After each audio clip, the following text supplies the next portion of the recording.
할머니, 빨리 도망가세요. 지금 당장. 밤 11시 1층 세입자 태준이가 숨을 헐떡이며 내 방문을 두드렸습니다. 며느리가 할머니를 오늘 밤에 죽이려고 해요. 잠옷 차림으로 뛰쳐나온 73세 할머니. 내가 낳고 기른 아들이 3년간 함께 산 며느리가 정말로 날 죽이려 한다니. 맨발에 슬리퍼를 신고 달려나가면서도 믿을 수 없었습니다. 남편 없이 홀로 키운 내 아들이 정말로 엄마를 배신한 걸까요? 할머니, 일단 제 차를 타세요. 낯선 세입자의 차에 올라탔습니다. 그리고 그날 밤 제가 알게 된 충격적인 진실은 보험금 18억. 그것이 내 목숨값이었습니다. 무료로 가능한 구독, 좋아요 눌러주세요. 어떤 일을 하시면서 듣는지 댓글도 남겨주세요. 제 이야기를 시작합니다. 저는 태준이의 낡은 소형차에 올라탔어요. 시동이 걸리자 그는 엑셀을 밟았습니다. 골목을 빠져나가는 동안 심장이 터질 것 같았어요.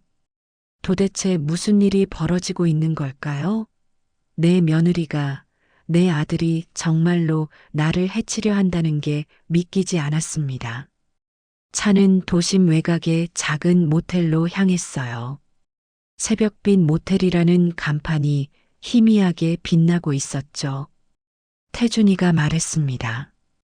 여기가 제일 안전할 거예요. 주인 아주머니가 아는 분이라 믿을 만해요. CCTV도 있고 누가 찾아와도 바로 알 수 있어요. 모텔 로비는 작고 낡았지만 깨끗했어요. 카운터에 앉아있던 50대 여자분이 우리를 보고 놀란 표정을 지었습니다. 태준아, 이 시간에 웬일이니? 사장님, 급한 일이 생겼어요. 이 할머니를 하루 이틀 정도 숨겨드려야 해요. 위험한 상황이라. 아주머니가 나를 위아래로 훑어봤어요. 잠옷 차림에 슬리퍼를 신은 내 모습이 영 이상했겠죠. 하지만 그녀는 태준이를 믿는지 더 묻지 않고 방 열쇠를 건넸습니다. 203호실이에요. 조용하고 안전한 방이니까 걱정 말고 쉬세요, 어르신. 방으로 올라가자 태준이가 이야기를 시작했어요. 작은 원탁에 마주 앉으니 그의 얼굴이 더 심각해 보였습니다. 형광등 불빛 아래 그의 얼굴은 창백했고 이마에는 땀방울이 맺혀 있었어요. 할머니, 제가 왜 이런 말을 하는지 설명드릴게요. 사실 저는 그냥 프리랜서가 아니에요. 사이버 보안 전문가인데 예전에 경찰청 사이버 수사대에서 일했어요. 그래서요? 며느리분이 이상해요. 제가 우연히 와이파이 신호를 분석하다가 발견했는데 검색 기록이 심상치 않아요. 노인 급사, 보험금 수령, 독극물 구입처, 이런 것들을 계속 찾아봤더라고요. 내 온몸에 소름이 돋았어요. 미영이가 정말로 그런 것들을 검색했다는 건가요? 태준이가 핸드폰을 꺼내 화면을 보여줬습니다. 검색 기록이 캡처된 사진들이었어요. 날짜를 보니 2달 전부터 시작됐더군요. 이제 생각해보니 2달 전부터 이상한 일이 많았어요. 미영이가 갑자기 내 건강을 챙긴다며 이상한 건강 음료를 주기 시작했죠. 맛이 쓰고 이상했는데 몸에 좋다고 해서 억지로 마셨어요. 그리고 병원에도 자주 데려갔는데 그때마다 서류에 서명하라고 했죠. 할머니, 혹시 그 서류가 뭔지 아세요? 노안이 와서 잘 안 보였어요. 그냥 검사 동의서라고 해서 서명했는데 아마 보험 가입 서류였을 거예요. 요즘 보험 사기범들이 그런 수법을 많이 써요. 특히 노인들을 대상으로 삼죠. 태준이가 또 다른 사진을 보여줬어요. 오늘 저녁 약국 CCTV 화면이었습니다. 미영이가 약사에게 뭔가 봉투를 건네는 모습이 찍혀 있었어요. 이게 오늘 저녁 7시쯤이에요. 며느님이 약국에서 뭔가를 샀는데 일반적인 약이 아니에요. 제가 약사한테 확인해 봤더니 수면제랑 근육이완제래요. 과다 복용하면 호흡 곤란이 올 수 있대요. 말을 마치지 못한 태준이의 표정이 어두워졌어요. 나는 손이 떨리기 시작했습니다. 정말로 미영이가 나를 죽이려 했구나. 그것도 오늘 밤에. 그런데 준호는, 내 아들은 이 사실을 알고 있나요? 죄송하지만, 네, 알고 있는 것 같아요. 오늘 저녁에 두 분이 나눈 대화를 일부 들었거든요. 아드님이 오늘 밤에 끝내자고 했어요. 내 가슴이 찢어지는 것 같았어요. 며느리야 그렇다 치더라도 내가 낳고 기른 아들이 나를 죽이려 한다니. 눈물이 났지만 꾹 참았습니다. 지금은 울 때가 아니었어요. 태준 씨는 왜 우리 집에 새들어왔어요? 설마 처음부터 의심했던 건가요? 아니요, 우연이었어요. 하지만 전에도 비슷한 일이 있었어요. 2년 전 제가 살던 집 주인 할머니가 똑같은 일을 당했거든요. 그때 제가 너무 늦게 알아차려서 그 할머니는 돌아가셨어요. 태준이의 눈에 죄책감이 가득했어요. 그는 계속 말했습니다. 그 후로 저는 이런 징후가 보이면 즉시 조사해요. 할머니 댁에 입주하고 한 달쯤 됐을 때 이상한 낌새를 느꼈죠. 며느님의 행동이 그때 그 가족과 너무 비슷했거든요. 그럼 한 달 전부터 알고 있었다는 거예요? 왜 진작 말하지 않았어요? 증거가 없었어요. 섣불리 말했다가 오히려 할머니가 위험해질 수 있었고요. 그래서 증거를 모으고 있었는데 오늘 결정적인 걸 발견했어요. 태준이가 노트북을 꺼냈어요. 며느님 명의로 검색한 내용 중에 오늘 밤 11시 30분 약물 투여라는 메모가 있었어요.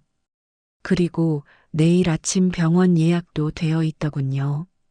아마 할머니가 쓰러지면 병원으로 데려가서 자연사로 위장하려던 것 같아요. 11시 30분. 태준이가 나를 깨운 게 11시니까 정말 아슬아슬했네요. 네, 30분만 늦었어도. 태준이가 말을 잇지 못했어요. 나도 그 뒤는 상상하고 싶지 않았습니다. 이제 어떻게 해야 하죠? 내일 아침에 제 친구를 만날 거예요. 민수 형이라고 사설탐정이에요. 이런 보험 사기 사건을 여러 번 해결한 경험이 있죠.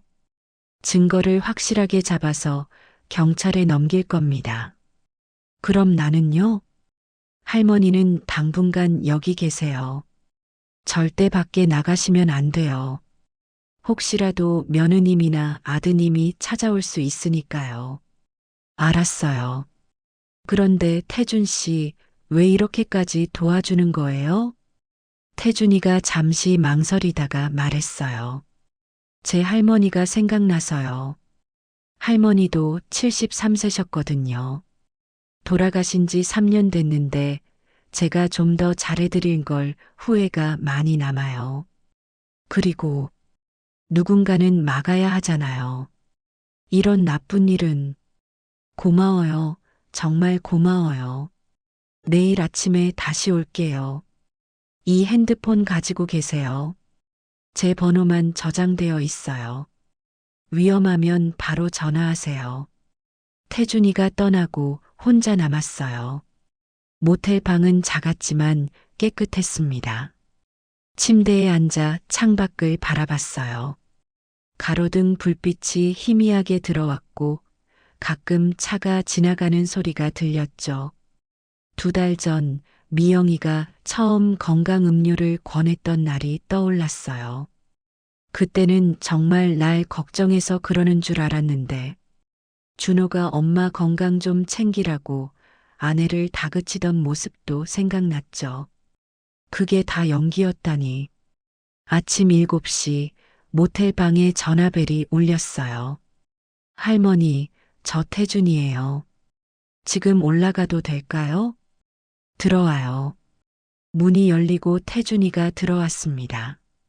그의 옆에는 40대 초반으로 보이는 남자가 있었어요. 깔끔한 정장 차림이었지만 눈빛은 날카로웠죠. 형사 같은 느낌이 들었습니다.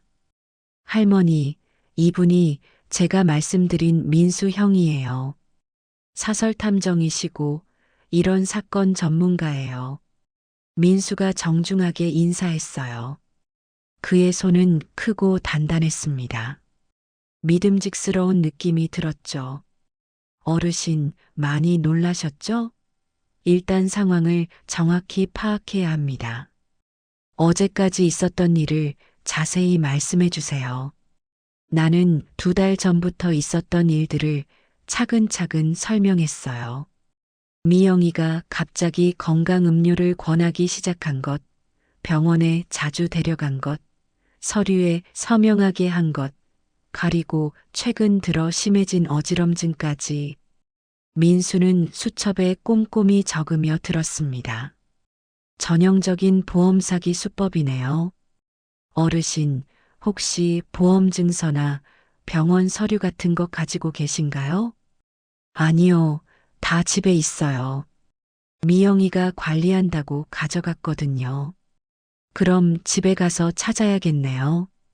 그런데 지금 집에 가면 위험할 거예요. 며느님이 어르신을 찾고 있을 테니까. 태준이가 핸드폰을 확인하며 말했어요. 아침 6시쯤 집 주변을 확인했는데 경찰차가 와 있더라고요. 아마 할머니를 실종 신고한 것 같아요. 실종 신고라니. 내가 집을 나온 지 겨우 8시간밖에 안 됐는데 벌써 신고를 했다는 건 뭔가 급한 일이 있다는 뜻이었어요. 민수가 턱을 쓰다듬으며 생각에 잠겼습니다. 이상하네요. 보통은 24시간이 지나야 실종 신고를 받는데, 아, 노인이고 치매가 있다고 거짓말했겠군요. 치매라니, 내가 언제 치매에 걸렸다는 거예요. 분하고 억울했지만 지금은 화낼 때가 아니었죠. 어르신, 일단 제가 집에 가서 상황을 확인해 보겠습니다. 저는 모르는 사람인 척하고 접근할 수 있으니까요. 민수가 일어서며 말했어요. 전세 구하러 온 사람인 척 할게요. 1층이 비었다고 하면서 집 구조도 확인하고 가능하면 며느님과 대화도 나눠보겠습니다. 조심하세요. 미영이가 의심이 많은 여자예요. 걱정 마세요. 이런 일은 많이 해봤습니다. 민수가 나간 후 태준이와 나는 불안하게 기다렸어요. 1시간쯤 지났을까요? 민수에게서 전화가 왔습니다. 스피커폰으로 들으니 그의 목소리가 긴장되어 있었어요. 상황이 생각보다 심각합니다. 며느님이 할머니를 찾느라 혈안이 되어 있어요. 그리고 집안에서 이상한 걸 발견했습니다. 뭔데요? 2층 할머니 방에 약병들이 잔뜩 있어요. 전부 할머니 이름으로 처방된 약들인데 수면제, 신경안정제, 근육이완제, 정신병원에서나 쓸 법한 약들이더군요. 내가 그런 약을 처방받은 적이 없는데요. 그래서 더 수상한 거죠. 아마 의사와 짜고 허위로 처방전을 만든 것 같아요. 그리고 또 한 가지, 집 거실에 보험 서류가 있었는데 잠깐 봤더니 어르신 명의로 10개가 넘는 보험이 들어있더군요. 10개나요? 네, 대충 계산해도 보험금이 15억은 넘을 거예요. 사망보험금으로요. 15억. 내 목숨값이 15억이었구나. 씁쓸하면서도 무서웠어요. 그 돈을 위해 미영이가 그리고 준호가 나를 죽이려 했다니. 그런데 더 놀라운 건 아드님이 뭔가 불안해하는 것 같았어요. 며느님한테 엄마를 빨리 찾아야 한다고 계속 재촉하더군요. 오늘 안에 찾지 못하면 큰일 난다는 식으로. 왜 그렇게 급할까요? 민수가 잠시 침묵하다가 말했어요. 아마 약물 때문일 거예요. 어르신께 이미 약을 투여했는데 병원에서 자연사로 위장하려면 시간 내에 처리해야 하거든요. 약물이 시간이 지나면 몸에서 빠져나가니까요. 그럼 나한테 이미 약을 먹였다는 거예요? 어제 저녁에 뭐 드셨는지 기억나세요? 저녁은 된장찌개랑 나물 반찬이었어요. 그리고 밤중에 미영이가 준 소화제를 먹었죠. 늘 먹던 거라서 의심 안 하고. 그거예요. 그 소화제에 약을 탔을 거예요. 그때 태준이가 무릎을 쳤습니다. 그래서 어젯밤 11시 30분에 투여 완료라고 메모가 있었구나. 저녁 먹고 소화제 먹은 시간이 딱 그때쯤이었을 거예요. 그럼 지금 내 몸 안에 약물이 있다는 거잖아요. 걱정 마세요. 벌써 10시간이 지났으니 많이 빠져나갔을 거예요. 그래도 병원 가서 검사 받는 게 좋겠네요. 민수가 다시 전화로 말했어요. 제가 지금 녹음기 하나를 놓고 왔어요. 집 거실 화분 뒤에 숨겨뒀으니 며느님과 아드님이 무슨 대화를 하는지 들을 수 있을 거예요. 그리고 어르신, 오늘 오후쯤 집에 전화해 보세요. 집에 전화를요? 왜요? 살아있다는 걸 알려야 해요. 그래야 놈들이 당황해서 실수를 하거든요. 그때 증거를 잡을 수 있어요. 하지만 내가 어디 있는지 알려달라고 하면요? 기억이 안 난다고 하세요. 길을 잃었는데 어디인지 모르겠다고. 그리고 금방 끊어버리세요. 민수의 작전이 치밀했어요. 역시 전문가는 다르구나 싶었죠. 점심때가 되자 태준이가 김밥을 사왔어요. 따뜻한 우동도 함께요. 모텔방에서 먹는 김밥이었지만 꿀맛이었습니다. 너무 긴장해서인지 배가 많이 고팠거든요. 할머니, 괜찮으세요? 많이 힘드시죠? 괜찮아요. 이 나이에 이런 모험을 하게 될 줄은 몰랐지만, 웃으려 했지만 씁쓸했어요. 73년을 살면서 가족한테 이런 배신을 당할 줄은 정말 꿈에도 몰랐으니까요. 오후 2시 민수가 제안한 대로 집에 전화를 걸었어요. 신호음이 몇 번 울리다가 미영이가 받았습니다. 여보세요? 나야, 미영아. 어머님, 어머님, 지금 어디세요? 다 찾고 있어요. 나도 모르겠어. 길을 잃었나 봐. 어머님, 주변에 뭐가 보이세요? 간판이라도요. 제가 모시러 갈게요. 미영이 목소리가 다급했어요. 정말로 나를 걱정하는 것처럼 들렸지만 이제는 속지 않아요. 잘 모르겠네. 다리가 아파서 더 못 걷겠어. 어머님, 거기 계세요. 제가 찾으러 갈게요. 전화 끊지 마세요. 나는 전화를 끊어버렸어요. 태준이가 엄지손가락을 치켜 세웠습니다. 잘하셨어요. 이제 놈들이 당황할 거예요. 과연 민수 말대로 30분쯤 후에 녹음기에서 중요한 대화가 잡혔어요. 민수가 원격으로 녹음 파일을 보내줬는데 미영이와 준호의 목소리가 선명하게 들렸습니다. 엄마가 살아있어. 어떻게 된 거야? 모르겠어. 분명 약을 먹였는데. 이제 어떻게 해? 오늘까지 처리하기로 한 거잖아. 일단 찾아야 해. 찾아서 다시. 다시 뭐, 또 약을 먹일 거야? 그럼 다른 방법이 있어? 이미 보험금 받을 준비 다 해놨는데 내 손이 떨렸어요. 정말로 준호도 알고 있었구나. 내 아들이 나를 죽이려고 했다는 증거를 직접 듣게 되니 가슴이 무너지는 것 같았습니다. 녹음 파일을 듣고 난 후 모텔 방에는 무거운 침묵이 흘렀어요. 창밖으로 오후 햇살이 들어왔지만 내 마음은 겨울처럼 차가웠습니다. 준호 목소리를 다시 들을 때마다 가슴이 아팠어요. 어릴 때 엄마 엄마 하며 따라다니던 그 아이가 어떻게 이렇게 변했을까요?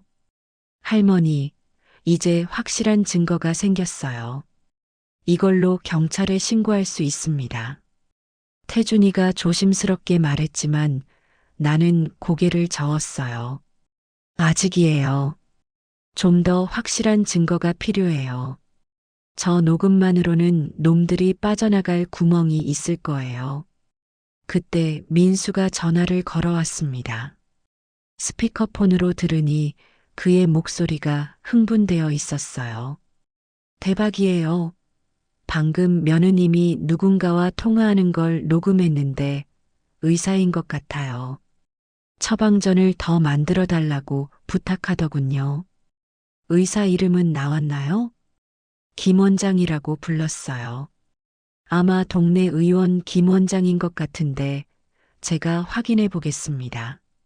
민수가 전화를 끊고 나서 나는 그 의원을 떠올려 봤어요. 미영이가 나를 자주 데려갔던 병원이었죠. 젊은 의사였는데 미영이와 아는 사이처럼 친근하게 대화했던 기억이 났습니다. 그때는 그저 친절한 의사인 줄만 알았는데 저녁 6시쯤 또 다른 소식이 왔어요. 민수가 직접 모텔로 왔는데 표정이 심각했습니다.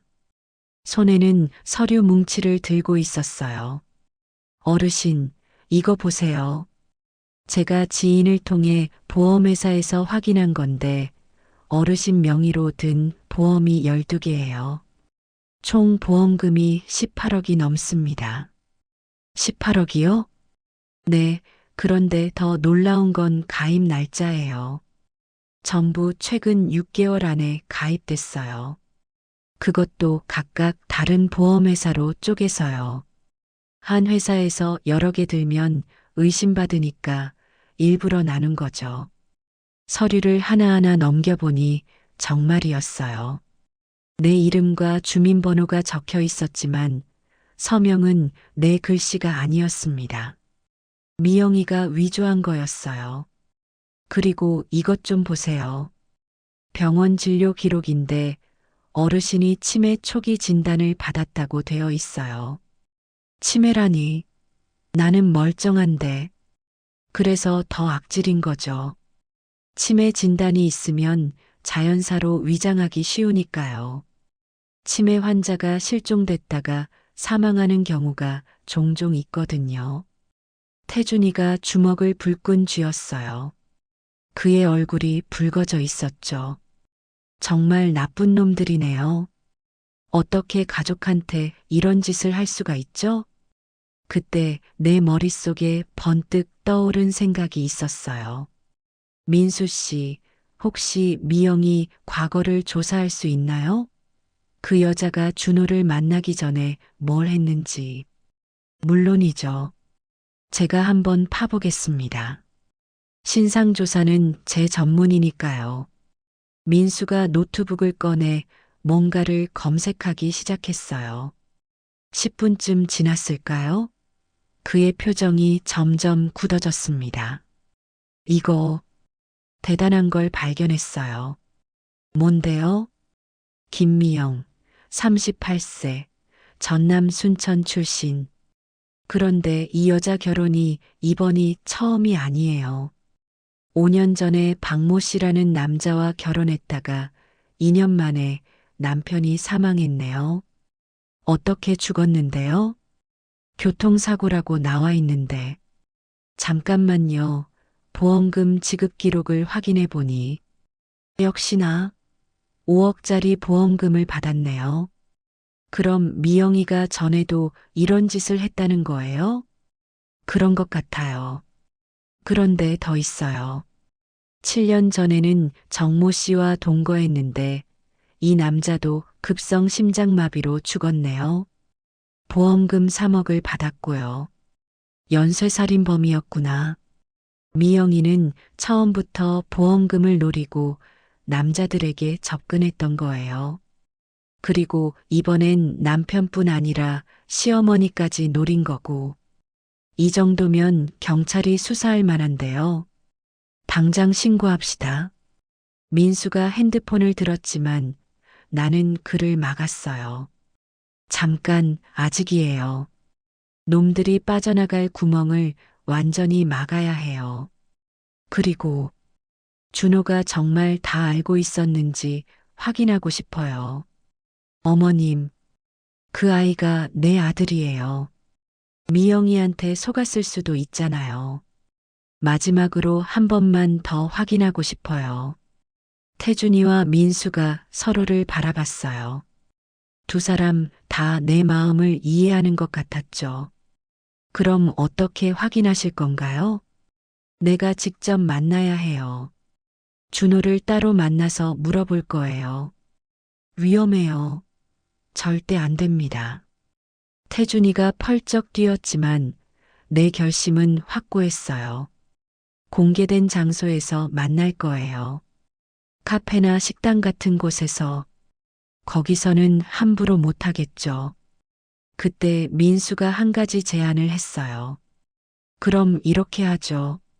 내일 오전에 아드님한테만 연락해서 만나자고 하세요. 그리고 우리가 몰래 지켜볼게요. 무전기도 드릴 테니 위험하면 바로 신호 주시고요. 그래도 위험한데. 태준이가 걱정스러워했지만 이게 최선이었어요. 준호에게 마지막 기회를 주고 싶었거든요. 어쩌면 아직도 늦지 않았을지도 모른다는 희망을 버릴 수 없었어요. 밤 9시가 되자 민수가 새로운 녹음 파일을 보내왔어요. 집에서 미영이와 준호가 나눈 저녁 대화였죠. 엄마를 못 찾으면 어떡해? 찾아야지. 무조건 찾아야 해. 하지만 이미 약효는 다 떨어졌을 텐데. 그럼 다른 방법을 쓰면 돼. 계단에서 떨어졌다든지, 욕실에서 미끄러졌다든지. 그건 너무 위험해. 들킬 수도 있어. 겁쟁이. 그럼 너는 빠져. 내가 알아서 할게. 미영이 목소리는 차갑고 단호했어요. 준호는 뭔가 망설이는 것 같았지만 결국 반대하지 않았죠. 그것만으로도 충분히 유죄였어요. 그날 밤 나는 한숨도 못 잤어요. 천장을 바라보며 준호와의 추억들을 떠올렸죠. 첫 걸음마를 떼던 날, 초등학교 입학식, 대학 합격하던 날. 그 모든 행복했던 순간들이 스쳐 지나갔어요. 어디서부터 잘못됐을까? 내가 뭘 잘못했기에 아들이 이렇게 됐을까? 새벽 4시쯤 핸드폰이 울렸어요. 모르는 번호였지만 받았습니다. 여보세요? 시어머님이시죠? 저예요, 미영이에요. 미영이 목소리에 심장이 쿵 내려앉았어요. 어떻게 이 번호를 알았을까? 시어머님 괜찮으세요? 어디 계세요? 괜찮아. 친구 집이야. 어느 친구요? 제가 모시러 갈게요. 필요 없어. 며칠 더 있다 갈 거야. 시어머님, 집에 오셔야 해요. 약도 드셔야 하고. 무슨 약? 나는 먹을 약이 없어. 순간 전화 너머로 침묵이 흘렀어요. 미영이가 당황한 것 같았죠. 아니, 그냥 영양제요. 건강 챙기셔야죠. 됐어. 끊을게. 시어머님, 전화를 끊고 나니 온몸이 떨렸어요. 미영이가 이 번호를 안 이상 곧 찾아낼지도 몰라요. 내일 준호를 만나는 게 정말 마지막 기회가 될 것 같았습니다. 다음 날 아침 7시 모텔 방의 커튼 사이로 햇살이 들어왔어요. 밤새 한숨도 못 잤습니다. 천장의 얼룩을 보며 준호와의 추억들이 계속 떠올랐죠. 첫돌 때 걸음마를 떼던 모습, 초등학교 입학식 날 새 가방을 메고 씩씩하게 인사하던 모습, 군대 가던 날 울먹이며 안기던 모습, 그 모든 순간이 가슴을 찢어 놓았어요. 어디서부터 잘못된 걸까요? 내가 뭘 놓친 걸까요? 침대 옆 탁자에 놓인 핸드폰이 울렸어요. 태준이었습니다. 할머니, 깨어 계세요? 올라가도 될까요? 그래요. 잠시 후 문을 두드리는 소리가 났어요. 문을 열자 태준이와 민수가 서 있었죠. 두 사람 얼굴이 심각했습니다. 민수 손에는 서류 봉투가 들려 있었어요. 무거워 보이는 갈색 봉투였죠. 어르신, 어젯밤에 중요한 걸 발견했어요. 민수가 봉투에서 서류를 꺼냈습니다.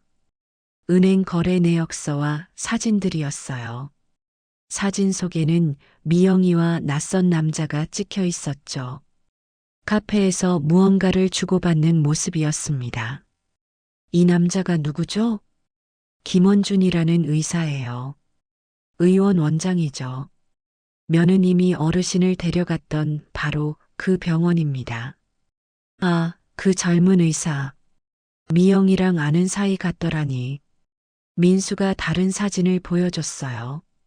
미영이와 김원준이 술집에서 찍은 사진이었는데 날짜를 보니 3년 전이었습니다. 준호와 결혼하기도 전이었죠. 둘이 원래부터 아는 사이였어요. 아마 공범일 가능성이 높습니다. 치매 진단서도 이 의사가 만들어준 거고요. 태준이가 노트북을 열었어요. 화면에는 복잡한 차트와 그래프가 떠 있었죠. 그가 손가락으로 화면을 가리키며 설명했습니다. 이게 며느님 계좌 거래 내역인데 정기적으로 큰 돈이 빠져나갔어요. 매달 500만 원씩 어디론가 송금했더군요. 어디로 보낸 건데요? 추적해보니 페이퍼 컴퍼니 계좌예요. 실체가 없는 유령 회사죠. 아마 돈을 빼돌리기 위한 통로인 것 같아요. 그럼 미영이가 전에 받은 보험금도 네, 대부분 해외로 빠져나간 것 같아요. 싱가포르, 홍콩 계좌로 분산해서 송금했더군요. 전문적인 자금 세탁 수법이에요. 창밖으로 아침 햇살이 점점 밝아졌어요. 모텔 주차장에 차들이 하나둘 움직이기 시작했죠. 평범한 아침 풍경이었지만 내게는 너무나 낯선 광경이었습니다. 불과 이틀 전까지 나도 평범한 일상을 살았는데 지금은 도망자 신세가 되었으니까요. 민수가 핸드폰을 확인하더니 표정이 굳어졌어요. 집에 설치한 녹음기에 새로운 게 잡혔어요. 어젯밤 대화인데 무슨 내용인데요? 민수가 이어폰을 뺐어요. 작은 스피커에서 미영이와 준호의 목소리가 흘러나왔습니다. 시간이 없어. 오늘까지 못 찾으면 계획을 바꿔야 해. 무슨 계획? 실종 신고를 했으니까 경찰이 수색할 거야. 산에서 시신으로 발견되게 하는 거지. 그건 너무 겁쟁이. 그럼 너는 빠져. 내가 알아서 할 테니까. 준호 목소리가 떨렸어요. 두려워하는 게 느껴졌죠. 하지만 끝까지 반대하지는 않았습니다. 그게 더 미웠어요. 차라리 강하게 반대했다면 조금이라도 위안이 됐을 텐데. 어르신, 이제 정말 위험해요. 경찰에 신고해야 합니다. 아직이에요. 좀 더 확실한 증거가 필요해요. 이것만으로도 충분한데요. 내가 고개를 저었어요. 뭔가 빠진 것 같았거든요. 미영이 같은 여자가 그렇게 쉽게 잡힐 것 같지 않았습니다. 민수 씨, 미영이 과거를 더 조사해 주세요. 특히 첫 번째 남편 죽음 전후로요. 알겠습니다. 제가 부산에 아는 형사가 있는데 그쪽으로 알아보죠. 그때 태준이가 뭔가 생각난 듯 말했어요. 할머니, 혹시 며느님이 최근에 이상한 행동 없었어요? 평소와 다른 점이요. 글쎄, 한 달 전쯤 갑자기 절에 가자고 했어요. 108배를 해야 한다면서 종교도 없는 여자가 갑자기 그래서 이상했죠. 절이요? 어느 절인데요? 경기도 양평 쪽이었어요. 산속 깊은 곳에 있는 작은 절이었는데 이름이 청운사였나? 태준이와 민수가 서로를 봤어요. 두 사람 눈빛이 반짝였죠. 그거 수상한데요. 왜 갑자기 그런 곳에? 민수가 노트북으로 뭔가를 검색했어요. 청운사를 찾는 것 같았죠. 잠시 후 그의 얼굴이 어두워졌습니다. 이 절 3년 전에 화재 사고가 있었네요. 주지스님이 돌아가셨고, 잠깐, 이거 봐요. 뭔데요? 화재 당시 신도 한 명이 거액을 시주하고 사라졌대요. 경찰이 수사했지만 찾지 못했고, 그 신도가 30대 여성이었대요. 설마 미영이? 시기상 맞아떨어져요. 미영이가 두 번째 남편 보험금 받은 직후예요. 그럼 그 절에 뭔가 숨겨놓은 게 있을 수도. 태준이 말을 마치기 전에 내 핸드폰이 울렸어요. 모르는 번호였지만 받았습니다. 여보세요? 엄마. 준호 목소리였어요. 울먹이는 것 같았죠. 준호야, 무슨 일이야? 엄마, 미영이가 이상해요. 뭔가 큰일을 저지를 것 같아요. 무슨 소리야? 오늘 아침에 미영이가 엄마 옷을 다 태웠어요. 그리고 유서 비슷한 걸 쓰더니.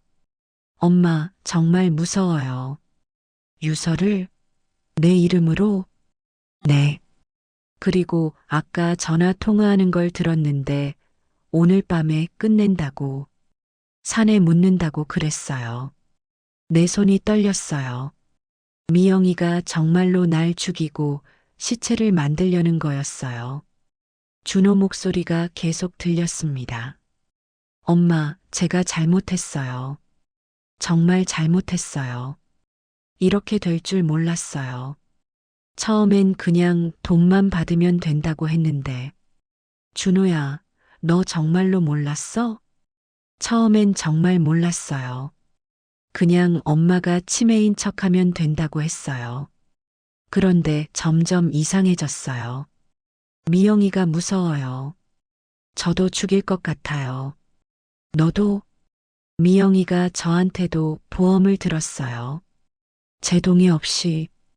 어제 우연히 서류를 봤는데 제 이름으로 5억짜리 보험이. 준호 말이 끊겼어요. 누군가 문을 여는 소리가 들렸죠. 준호야? 준호야? 전화가 끊겼어요. 심장이 터질 것 같았습니다.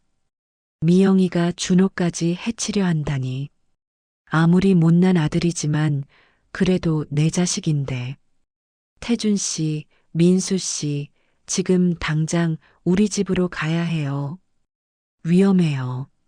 며느님이 뭘 할지 몰라요. 그래도 가야 해요. 준호가 위험해요. 하지만 민수가 나를 막았어요. 그의 표정이 단호했죠. 어르신, 감정적으로 행동하면 안 됩니다. 이럴 때일수록 신중해야 해요. 일단 경찰에. 민수의 핸드폰이 급하게 울렸어요. 형, 큰일이에요. 지금 당장 와야 해요. 전화 너머로 다급한 목소리가 들렸습니다. 민수의 얼굴이 순간 굳어졌어요. 그는 핸드폰을 꽉 쥐고 몇 마디 더 주고받더니 전화를 끊고 우리를 봤습니다. 죄송해요, 어르신. 제가 급히 가봐야 할 것 같아요. 동생이 교통사고를 당했대요. 중환자실이라고. 민수의 목소리가 떨렸어요. 얼굴이 하얗게 질려 있었죠. 가족의 위급한 소식을 들은 사람의 표정이었습니다. 나는 그런 그를 붙잡을 수 없었어요. 어서 가요. 가족이 먼저죠. 하지만 어르신 혼자 두고 가기가. 괜찮아요. 태준 씨가 있잖아요. 어서 가요. 민수가 망설이다가 서류를 탁자에 내려놓았어요. 지금까지 조사한 자료들이었죠. 그는 태준이를 봤습니다. 태준아, 어르신 잘 부탁해. 내가 최대한 빨리 돌아올게. 이 서류들 잘 봐. 특히 의사 관련 자료가 중요해. 알았어, 형. 걱정하지 말고 가. 민수가 황급히 나갔어요.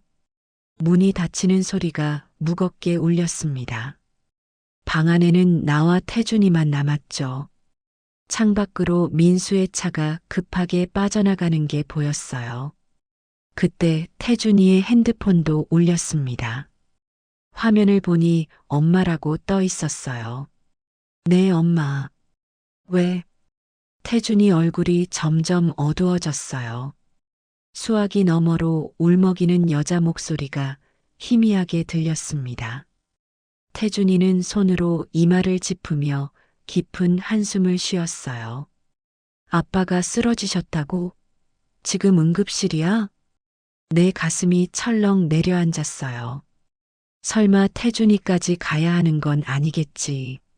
하지만 그의 다음 말이 내 두려움을 현실로 만들었습니다. 알았어, 엄마. 지금 바로 갈게. 기다려.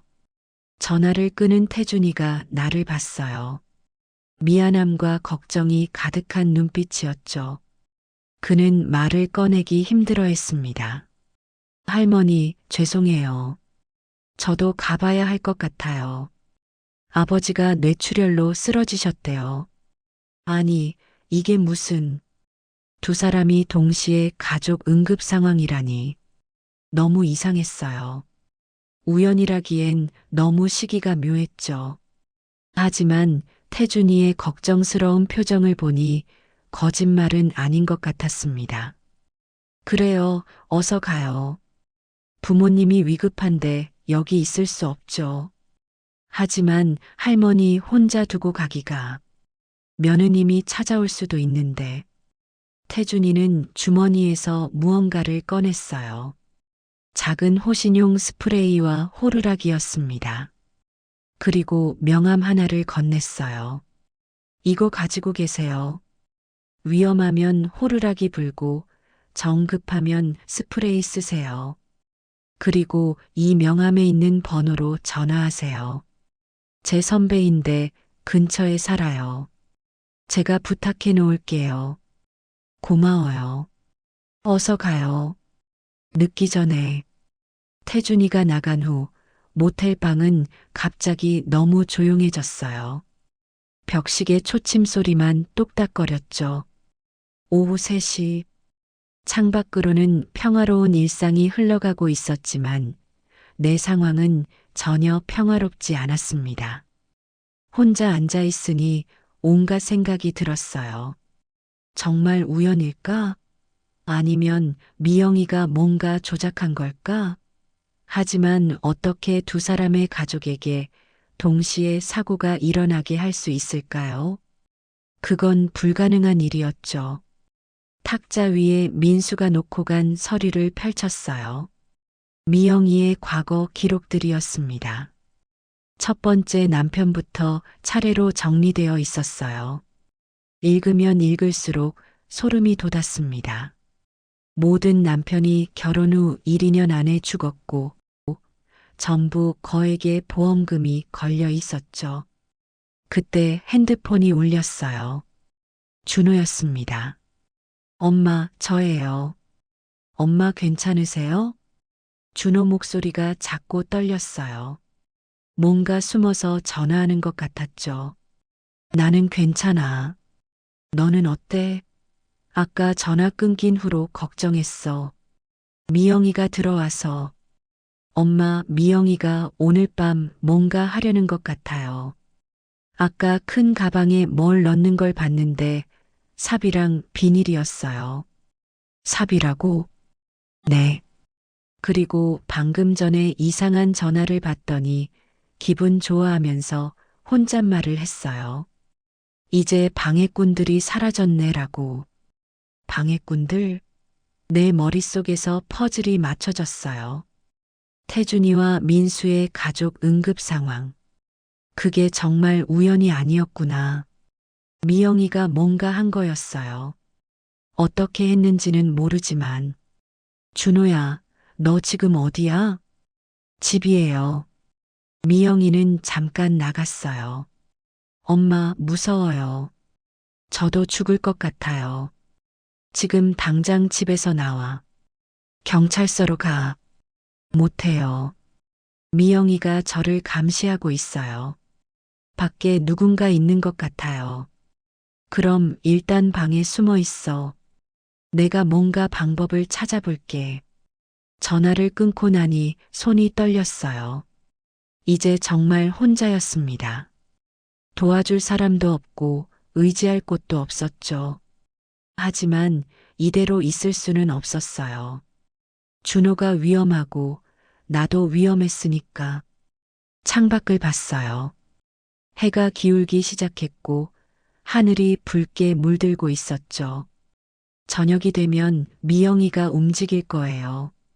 그 전에 내가 먼저 행동해야 했습니다. 이제 나 혼자 해야 해. 그 말을 소리내어 말하니 오히려 마음이 단단해졌어요.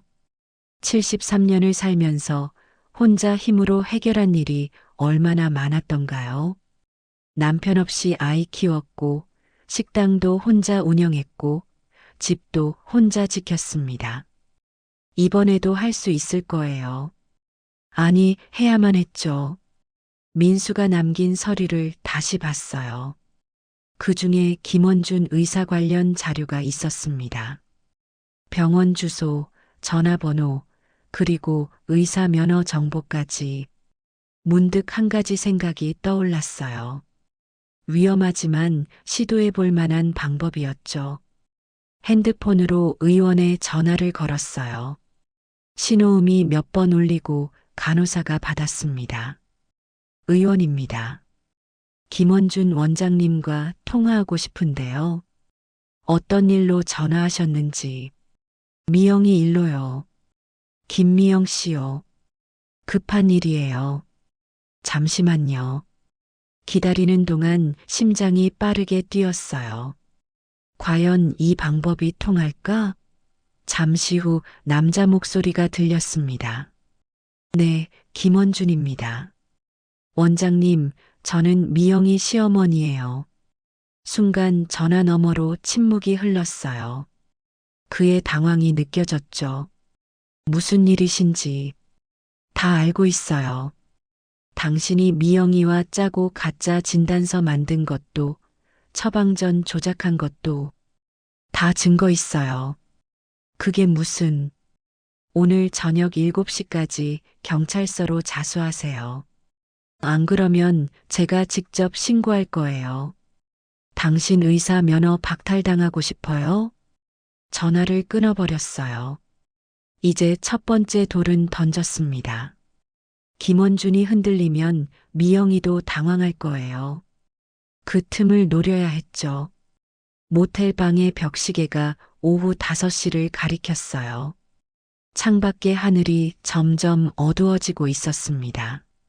주차장에는 퇴근하는 사람들의 차가 하나둘 들어왔고 모텔 네온 사인이 깜빡이기 시작했죠. 평범한 저녁 풍경이었지만 내게는 시간이 촉박하다는 신호였어요. 미영이가 움직이기 전에 내가 먼저 행동해야 했습니다. 탁자 위에 놓인 서류들을 다시 정리했어요. 미영이의 전 남편들 사진, 보험 서류, 병원 기록들.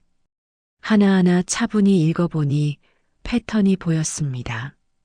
미영이는 항상 같은 수법을 썼어요.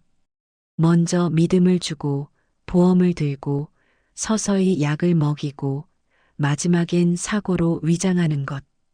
교묘하고 치밀한 수법이었죠. 하지만 반복되는 패턴이 있다는 건 예측할 수 있다는 뜻이기도 했습니다. 핸드폰을 들어 녹음 앱을 켰어요. 빨간 녹음 버튼이 반짝이기 시작했죠. 이제부터 일어나는 모든 일을 기록해야 했습니다. 증거가 없으면 미영이 같은 여우를 잡을 수 없으니까요. 먼저 준호에게 문자를 보냈어요. 엄마가 갈 테니 조금만 참아. 절대 미영이랑 단둘이 있지 마. 답장은 오지 않았지만 읽음 표시는 떴어요. 그것만으로도 조금 안심이 됐습니다. 가방을 챙겼어요. 태준이가 준 호신용 스프레이와 호루라기, 그리고 민수가 놓고 간 서류 중 중요한 것들만 골라 넣었죠. 무거웠지만 이게 내 무기였습니다. 73세 노인의 유일한 무기는 증거뿐이니까요. 모텔을 나서니 찬 바람이 얼굴을 스쳤어요. 4월인데도 저녁 공기는 쌀쌀했습니다. 택시를 잡아 타고 집 근처로 향했어요.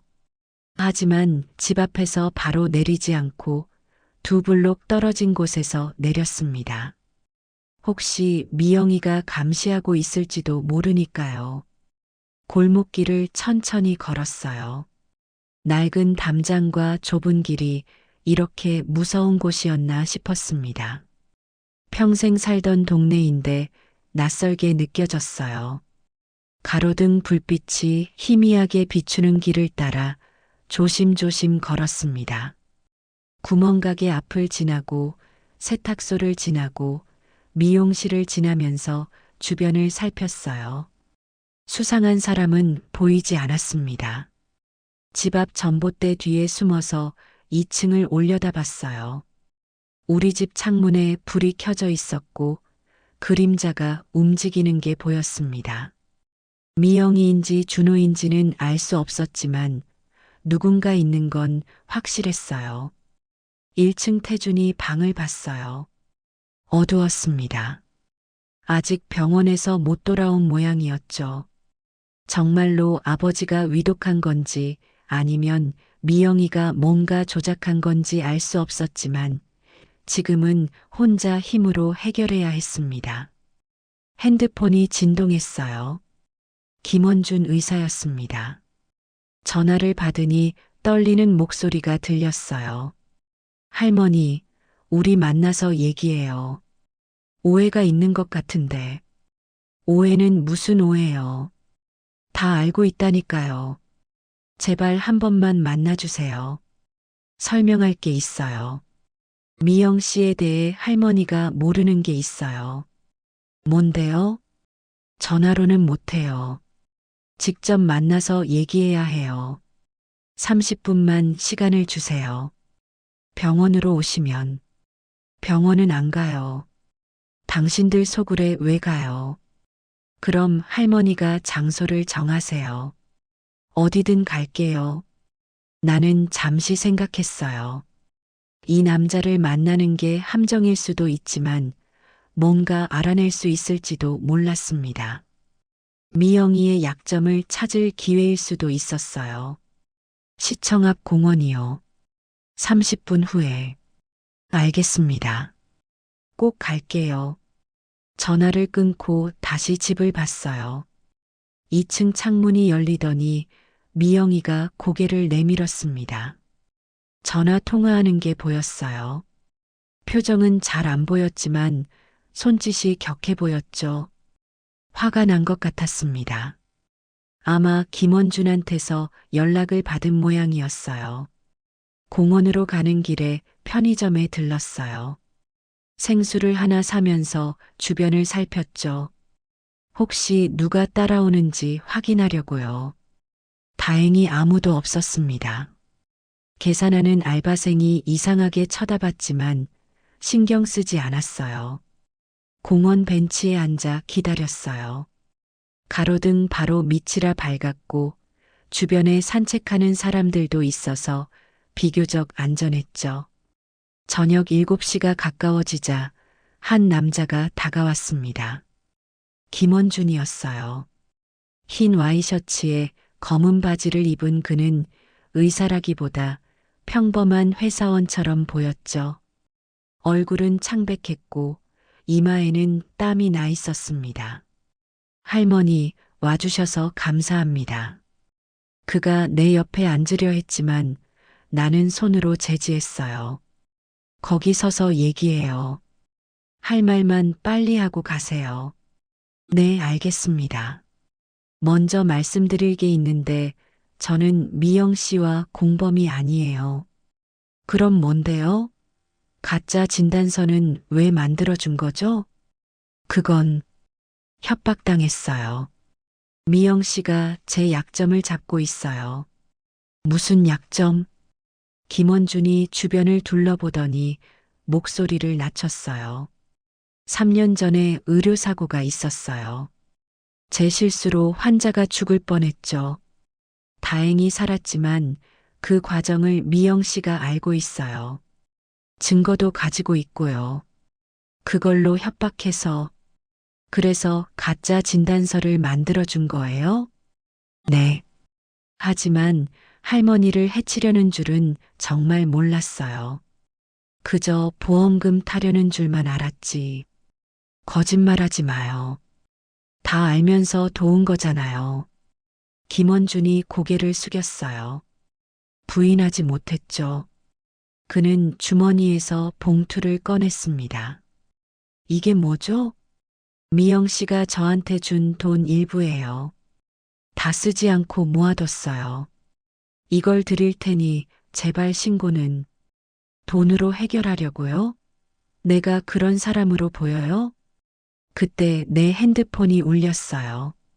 준호였습니다. 다급한 목소리가 들렸죠. 엄마, 미영이가 나갔어요. 큰 가방 들고 엄마 찾으러 간다고 했어요. 뭐라고? 방금 나갔어요. 차 타고 어디론가. 엄마, 조심하세요. 전화가 끊겼어요. 심장이 쿵쾅거렸습니다. 미영이가 나를 찾으러 나섰다는 거예요. 어떻게 내가 여기 있는 걸 알았을까? 설마 김원준이 미끼였나? 김원준을 봤어요. 그는 당황한 표정이었지만 연기일 수도 있었죠. 당신 미영이랑 짜고 나를 유인한 거죠? 아니에요. 정말 아니에요. 저는 진짜로. 그때 멀리서 차 소리가 들렸어요. 공원 입구에 검은 차가 멈춰섰고 미영이가 내렸습니다. 가방을 들고 있는 게 보였어요. 준호가 말한 그 큰 가방이었죠. 나는 벤치에서 일어났어요. 도망쳐야 했습니다. 하지만 미영이는 이미 나를 발견했어요. 우리 눈이 마주쳤죠. 50m쯤 떨어진 거리에서 미영이가 씩 웃었습니다. 그 웃음이 너무 무서웠어요. 미영이가 천천히 다가왔어요. 공원의 가로등 불빛이 그녀의 얼굴을 비췄습니다. 화장이 번진 것처럼 보였는데 가까이 오니 그게 아니었어요. 광기 어린 표정 때문에 얼굴이 일그러져 보인 거였죠. 손에 든 검은 가방이 묵직해 보였습니다. 그 안에 뭐가 들었는지 상상하니 등골이 서늘했어요. 김원준은 이미 도망쳤어요.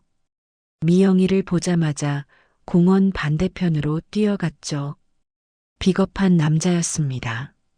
하지만 어쩌면 그게 현명한 선택이었을지도 모르겠어요. 지금 미영이 눈빛은 정상이 아니었으니까요. 어머님, 찾기 힘들었어요. 미영이가 10m 앞에 멈춰섰어요. 목소리는 차분했지만 손은 떨고 있었죠. 분노를 억누르고 있는 게 보였습니다. 공원에는 아직 사람들이 있었어요. 조깅하는 청년, 강아지 산책시키는 아주머니, 벤치에서 책 읽는 학생. 미영이도 그걸 의식하는지 더 가까이 오지는 않았습니다. 하지만 눈은 나를 뚫어지게 쳐다봤어요. 마치 먹잇감을 노리는 뱀 같았죠. 집에 가요, 어머님. 치매 증상이 심해지셨나 봐요. 이렇게 헤매시면 안 돼요. 치매는 무슨 치매야. 내가 지금 멀쩡한데. 내 목소리가 예상보다 크게 나왔어요. 주변 사람들이 우리를 쳐다봤죠. 미영이의 눈빛이 더 차가워졌습니다. 어머님, 여기서 이러시면 곤란해요. 조용히 집에 가서 얘기해요. 싫어. 난 집에 안 가. 너랑 같은 공간에 있기도 싫어. 그때 내 핸드폰이 울렸어요.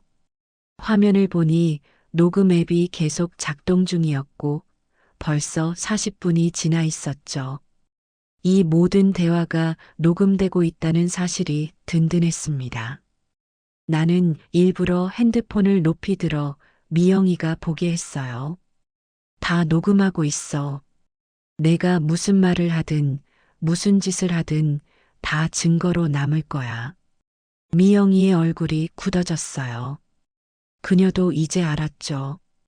공개된 장소에서는 함부로 행동할 수 없다는 것을. 어머님, 오해가 있으신 것 같아요. 저는 어머님을 위해서. 그만, 더 이상 거짓말하지 마. 내가 전 남편들 죽인 것도, 나를 죽이려 한 것도 다 알아. 보험금 18억 때문이었지? 미영이가 주변을 둘러봤어요. 사람들이 수군거리기 시작했죠. 몇몇은 핸드폰을 꺼내 우리를 찍는 것 같았습니다. 미영이는 궁지에 몰린 짐승처럼 날카로워졌어요. 증거 있어요? 망상 말고 진짜 증거요? 그때 나는 가방에서 서류를 꺼냈어요. 민수가 조사한 자료들이었죠. 미영이의 과거 결혼 기록, 전 남편들의 사망 기록, 보험금 수령 내역. 한 장 한 장 들어 보였습니다. 박진수 씨, 5년 전 교통사고로 사망. 보험금 5억. 정민호 씨, 3년 전 심장마비로 사망. 보험금 3억. 그리고 더 있지? 다 조사했어. 미영이의 손이 떨리기 시작했어요. 가방을 쥔 손에 힘이 들어가는 게 보였죠. 하지만 나는 물러서지 않았습니다. 오히려 한 걸음 앞으로 나갔어요. 그리고 준호한테도 보험 들었지? 내 남편한테도? 나 다음은 준호 차례였어? 그건 아니에요. 미영이가 처음으로 당황했어요. 목소리가 갈라졌죠. 준호는 달라요. 진짜 사랑해요. 사랑? 돈을 사랑하는 거겠지. 내가 사랑이란 걸 알기나 해? 닥쳐요. 미영이가 소리쳤어요. 체면도 없이 고함을 질렀죠. 공원에 있던 사람들이 모두 우리를 봤습니다. 누군가 경찰에 신고하는 것 같았어요. 그때 내 안에서 무언가가 끌어올랐어요. 두려움이 아니라 분노였습니다. 이 여자가 내 인생을 망치려 했다는 분노. 내 아들을 망치려 했다는 분노. 그 모든 게 한꺼번에 폭발했어요. 너 같은 년이 뭘 안다고 우리 가족을 망치려 해. 돈이 그렇게 좋아? 사람 목숨이 돈으로 보여? 나는 미영이에게 다가갔어요. 그녀가 뒤로 물러섰지만 나는 계속 다가갔습니다. 늙은 년이라고 무시했지?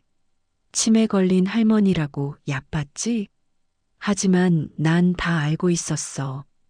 내가 주는 약을 버렸고, 내 대화를 녹음했고, 내 과거를 조사했어. 미영이의 얼굴이 하얗게 질렸어요. 가방을 떨어뜨렸고 뒷걸음질 쳤죠. 난 늙은 년이 아니야. 내 시어머니고 이 집안의 어른이야. 내가 감히 나를 죽이려 해? 내 목소리가 공원 전체에 울렸어요. 73년 인생의 모든 힘을 모아 외친 거였죠. 그 순간 나는 더 이상 피해자가 아니었어요. 도망자도 아니었습니다. 당당한 한 사람의 인간으로 악에 맞서는 전사로 서 있었어요. 미영이가 갑자기 가방을 열었어요. 안에서 뭔가를 꺼내려 했죠. 하지만 그때 경찰 사이렌 소리가 들렸습니다. 누군가 신고한 모양이었어요. 미영이는 다시 가방을 닫고 뛰기 시작했습니다. 도망치지 마. 내가 외쳤지만 미영이는 이미 공원을 빠져나가고 있었어요. 하지만 나는 알고 있었습니다. 이제 그녀는 끝났다는 것을. 증거는 충분했고 목격자도 많았으니까요. 핸드폰이 울렸어요. 준호였습니다. 엄마, 엄마 괜찮아요? 응, 괜찮아. 미영이는 도망갔어. 엄마, 미영이 집에 왔어요. 짐 싸고 있어요. 뭔가 불태우고 있고. 불태운다고? 네, 서류 같은 것들을. 엄마, 어떻게 해요? 그때 나는 결심했어요. 이제 끝낼 때였습니다. 경찰에 전화해. 지금 바로. 그리고 내가 아는 것 모두 털어놔. 다 자백해. 엄마, 이게 내가 살 길이야. 지금이라도 늦지 않았어. 엄마 편에 서는 거야. 알겠어요, 엄마. 그럴게요. 준호 목소리에 결연함이 담겼어요. 드디어 아들이 돌아온 것 같았죠. 집으로 가는 택시 안에서 나는 녹음 파일을 확인했어요. 미영이와의 모든 대화가 선명하게 녹음되어 있었습니다. 특히 준호는 달라요. 진짜 사랑해요라는 부분이 중요했죠. 준호를 해칠 계획은 없었다는 증거가 될 수 있었으니까요. 집 앞에 도착하니 경찰차가 와 있었어요. 빨간 불빛이 어둠 속에서 번쩍였죠. 이웃들이 모여서 구경하고 있었습니다. 그들의 수군거림이 들렸어요. 경찰 한 명이 다가왔어요. 박순자 어르신이시죠? 아드님이 자수하셨습니다. 그리고 며느님을 체포하러 갔는데 이미 도주한 상태고요. 석 달이 지났어요. 법원 복도의 차가운 의자에 앉아 있었습니다. 오늘이 미영이 재판 선고일이었죠. 여름이 한창인 7월이었는데도 법원 건물 안은 서늘했어요. 대리석 바닥에 구두 소리가 울릴 때마다 메아리처럼 퍼졌고 높은 천장의 형광등이 하얗게 모든 것을 비췄습니다. 옆에는 태준이가 앉아 있었어요. 그는 아버지 병간호를 마치고 다시 돌아와 내 곁을 지켜줬죠. 미영이는 도주 3일 만에 부산에서 잡혔어요. 해외로 도망가려다 공항에서 체포됐죠. 그녀의 여권과 거액의 현금이 든 가방을 들고 있었다고 했습니다. 체포될 때도 끝까지 발악했다는데 그 모습을 직접 보지 못한 게 아쉬웠어요. 아니, 어쩌면 보지 않은 게 다행이었을지도 모르겠습니다. 준호는 집행유예를 받았어요. 자수한 점, 미영이에게 협박당한 점, 그리고 실제로 가담한 정도가 약했다는 점을 참작받았죠. 지금은 집에서 통신 판매 일을 하며 조용히 살고 있습니다. 우리 관계는 예전 같지 않지만 그래도 아침 저녁으로 안부는 묻고 있어요. 시간이 더 필요하겠죠. 용서라는 게 하루아침에 되는 일은 아니니까요. 법정 문이 열렸어요. 사람들이 우르르 들어갔습니다. 나도 태준이 부축을 받으며 들어갔죠. 피고인석에 앉은 미영이가 보였어요. 수의를 입고 있었는데 화장기 없는 얼굴이 초췌했습니다. 예전에 그 아름답고 다정했던 모습은 온데간데 없었어요. 그저 지친 중년 여자만 앉아 있었죠. 판사가 들어왔고 모두 일어섰다가 다시 앉았어요. 판사가 판결문을 읽기 시작했습니다. 길고 복잡한 법률 용어들이 이어졌지만 핵심은 하나였어요. 피고인 김미영에게 무기징역을 선고한다. 무기징역? 평생을 감옥에서 살아야 한다는 뜻이었죠. 미영이가 고개를 떨구었어요. 예상했던 결과였겠지만 그래도 충격인 모양이었습니다. 방청석에서 누군가 작게 탄식하는 소리가 들렸어요. 미영이 친정 부모님인 것 같았습니다. 나이 드신 두 분이 서로를 부축하며 앉아 계셨죠. 그분들도 피해자였어요. 딸이 그런 괴물이 될 줄 어떻게 알았겠어요. 재판이 끝나고 법원을 나왔어요. 밖은 햇빛이 눈부셨습니다. 7월의 뜨거운 태양이 얼굴을 비쳤죠. 살아있다는 게 실감났어요. 미영이 손에 죽을 뻔했는데 이렇게 햇빛을 보고 있다니. 할머니, 이제 다 끝났어요. 마음 편히 사세요. 태준이가 말했어요. 그의 얼굴에도 안도감이 보였죠. 고마워요, 태준 씨. 정말 고마워요. 당신 아니었으면 난 이미. 그만하세요. 저도 할머니 덕분에 많이 배웠어요. 그리고 태준이가 무언가를 꺼냈어요. 명함이었습니다. 뭐예요, 이게? 사무실을 하나 차렸어요. 사설탐정 사무소요. 민수 형이랑 같이 하기로 했어요. 정말요? 네. 그리고 할머니께 제안 하나 드리고 싶어요. 무슨 제안? 저희 사무소의 고문이 되어주세요. 노인 대상 보험 사기 전문 상담사로요. 나는 놀라서 태준이를 봤어요. 그의 눈은 진지했습니다.